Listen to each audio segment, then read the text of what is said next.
네, 여러분 안녕하십니까? KBS 뉴스 특보입니다. 신종 코로나 바이러스 감염증 환자가 계속해서 늘고 있습니다. 어제 확진자가 한 명 더 추가되면서 국내 확진자 수는 오전 9시 기준으로 24명인데요. 잠시 후 중앙사고수습본부의 정례 브리핑 준비되는 대로 함께 들어보겠습니다. 그전에 스튜디오 나와 있는 박광식 의학 전문 기자와 얘기 나눠보겠습니다. 자, 박 기자, 오늘까지의 현황 먼저 짚고 넘어가죠. 네, 오늘 9시 기준 신종 코로나 바이러스 감염증에 대한 국내 현황에 대해서 짚어보겠습니다. 예. 우선 추가 환자는 없습니다. 그리고 국내 확진자는 24명, 이 중 2명이 퇴원한 상태입니다. 오늘 격리 검사 중인 사람은 620명으로 어제보다 293명 늘었습니다. 신속 확진 검사가 민간 의료기관에서도 가능해지면서 검사 숫자도 더 는 것으로 분석됩니다. 그러니까 어제부터 보건소 124곳에서도 신종 코로나 바이러스 검사를 의뢰할 수 있게 됐고요.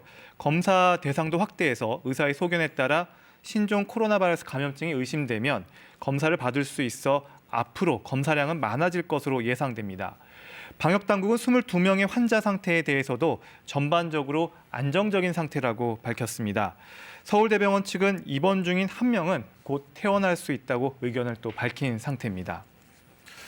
예, 이번 사태의 진원지 중국의 상황 어떻습니까? 네, 중국 사태 유심히 지켜봐야 되는데요. 중국에서 계속 유행세가 꺾이질 예. 않고 있습니다. 신종 코로나 바이러스 감염증으로 인해서 네. 사망자가 하루 새 80명 넘게 늘어나는 등 유행세가 지금 계속되고 있습니다. 네, 지금 이제 중앙사고수습본부 브리핑이 준비가 됐는데요. 함께 들어보겠습니다. 자가격리자 생활지원비 및 유급휴가 비용 지원, 마스크 밀반출 적발 실적 등을 설명한 후 기자분들의 질문에 부본부장과 배석한 분들이 답변하는 순서로 진행하겠습니다. 먼저 김강립 부본부장의 설명이 있겠습니다. 네, 2월 8일 정례 브리핑을 시작하겠습니다.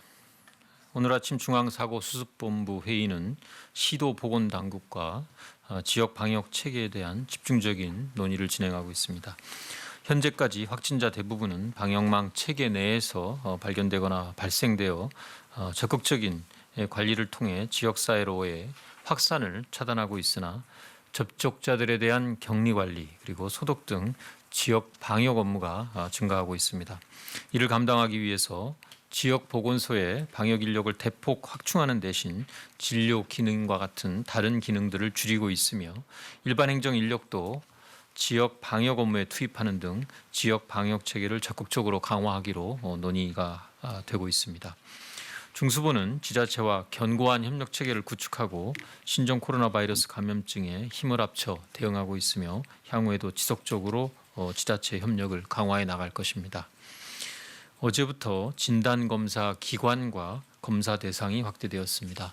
중국을 방문한 후 14일 이내에 발열이나 호흡기 증상이 나타나는 경우에 대해서도 검사를 실시하고 또한 의사의 소견에 따라서 신종 코로나 바이러스 감염증이 의심되는 경우에 대해서는 검사를 실시하게 됩니다.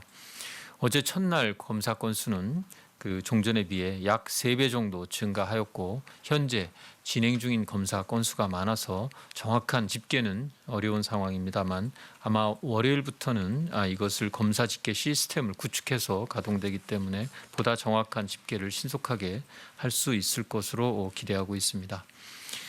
검사 대상에 해당되지 않아서 검사를 받지 못하는 분들이 계시며 이러한 분들의 불만이 상당히 있을 것으로 생각이 됩니다. 신종 코로나 바이러스 검사는 검체 채취 단계에서도 안전하고 정확하게 이 검체 채취를 할 수 있는 인력 확보가 매우 필요하고 유전자 증폭 검사 장비 또 그리고 이 장비를 운용하고 해석할 수 있는 전문 인력이 필요한 그러한 검사입니다. 이러한 한계로 인해서 단순히 진단 키트를 보급한다고 검사 물량이 대폭 증가하지 않는다라는 점을 이해해 주시기 바랍니다. 하루 검사 물량은 가능한 물량에는 한계가 있습니다. 현재는 하루 3,000건 정도의 검사가 가능할 것으로 판단하고 있고 조금 더 노력을 해서 조만간 5,000건 정도까지는 검사가 확대될 수 있을 것이나 검사를 희망하시는 모든 분들이 검사를 받게 하기에는 부족한 상황입니다. 이러한 진단검사 물량의 한계를 감안해서 정부는 신종 코로나 바이러스 감염증의 조기 진단과 전파 차단을 위해서 가장 위험성이 큰 집단을 대상으로 우선순위를 평가해서 검사 대상을 정하고 있습니다. 검사 가능한 물량을 늘리기 위해서 모든 노력을 기울이고 있으나 이러한 한계가 있다는 점을 이해해 주시기 바랍니다. 의학적으로 검사가 필요한 분들이 우선적으로 검사를 받을 수 있어야 신종 감염병을 조기에 발견하고 지역사회로의 확산을 차단할 수 있습니다. 국민 여러분들께서도 이런 점을 유념하셔서 현장에서의 의료진 판단에 따라 적극적으로 협조해 주시기를 당부드립니다. 한편 중수부는 격리자에 대한 생활 지원비와 격리자의 사업주에 대한 유급 휴가 비용 지원 내용을 확정하였습니다. 생활 지원비는 감염병 예방법에 따라 보건소에 의해서 통지를 받고 관리되는 자가격리나 입원 격리된 분들이 성실히 이러한 조치에 응한 경우에 지급되며 4인 가구를 기준으로 해서 14일 이상 격리되는 경우에는 월 123만 원이 지급됩니다. 2월 17일부터 신청을 받을 예정이며 예비비 등의 관련 예산 편성이 마무리되는 대로 조속히 지급할 수 있도록 하겠습니다. 다만 격리되신 분들이 유급 휴가비를 직장으로부터 받는 경우에는 생활지원비를 중복해서 받으실 수는 없습니다. 유급 휴가 비용은 격리된 근로자에 대해서 사업주가 감염병 예방법에 따른 유급 휴가를 제공한 경우에 사업주에게 지급되며 사업주는 가까운 국민연금공단 각 지사를 통해서 신청할 수 있습니다. 이와 더불어 격리 조치를 위반한 사람에 대하여 처벌을 강화하는 법 개정도 국회에서 논의될 예정입니다. 국회에서는 기존 현행 300만 원이던 이 벌금을 1년 이하의 징역 또는 2천만 원 이하의 벌금에 처하도록 변경하는 감염병 예방법 개정안이 발의가 되었습니다. 조만간 논의될 것으로 기대하고 있고 자가격리는 본인의 건강을 지키는 것은 물론 지역사회의 전파를 차단할 수 있는 가장 효과적인 수단입니다. 이러한 조치들을 통해 자가격리의 실효성이 높아질 수 있을 것으로 생각합니다. 다음은 마스크와 관련된 사항입니다. 마스크 수급 안정화 대책 중의 하나로 지난 6일 0시부터 마스크를 해외로 반출할 경우 세관에 신고해야 되는 제도가 시행되었습니다.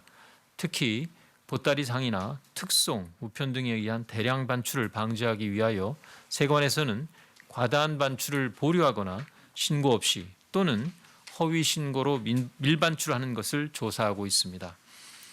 정부는 지난 이틀간 자가사용 기준을 초과하는 과다한 반출 40건 6만 5천여 개를 찾아내어 정식 수출 신고하도록 하였고 2월 6일에는 2천 개가 넘는 마스크를 밀반출하려는 사례에 대하여 벌금과 함께 압류 조치하였습니다. 2월 7일에는 엑스레이 판독 과정에서 캐리어에 넣어 밀반출하려던 마스크 2,500여 개를 적발하여 유치하였습니다. 아울러 정부는 유통업체에 대한 추적 조사를 통해서 약 150만 개의 매적 행위를 적발하였습니다. 어제 중앙사고수습대책본부와 질병관리본부는 집단시설, 다중이용시설 소독 안내를 마련하여 배포하였습니다. 확진 환자가 발생했거나 경유한 장소에 대한 소독 요령 등을 상세하게 설명한 안내서로서 소독이 필요한 경우에 적극 참고해 주시기 바랍니다. 특히 확진자가 다녀간 장소나 영업장의 경우 적절한 소독을 실시를 하면 소독 다음 날까지는 사용을 금지하되 그 이튿날부터는 사용이 가능하다라는 점을 알려드립니다. 확진자가 다녀간 장소나 영업장의 재사용을 결정할 때 참고하시기 바랍니다. 보다 과학적인 근거나 상세한 내용은 오후 브리핑에서 설명드릴 예정입니다. 우한 교민의 경우 임시생활시설에서 잘 생활하고 계십니다. 2월 7일에는 일반 진료상담 44건, 심리상담 16건 등 총 60건의 의료 서비스가 제공되었습니다.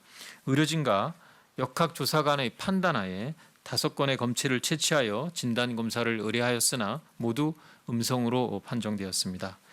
2월 6일에 확진 판정받은 교민이 주거했던 방에 대해서도 개별 소독을 실시하여 혹시라도 있을 감염 확산 우려를 사전에 차단하였습니다.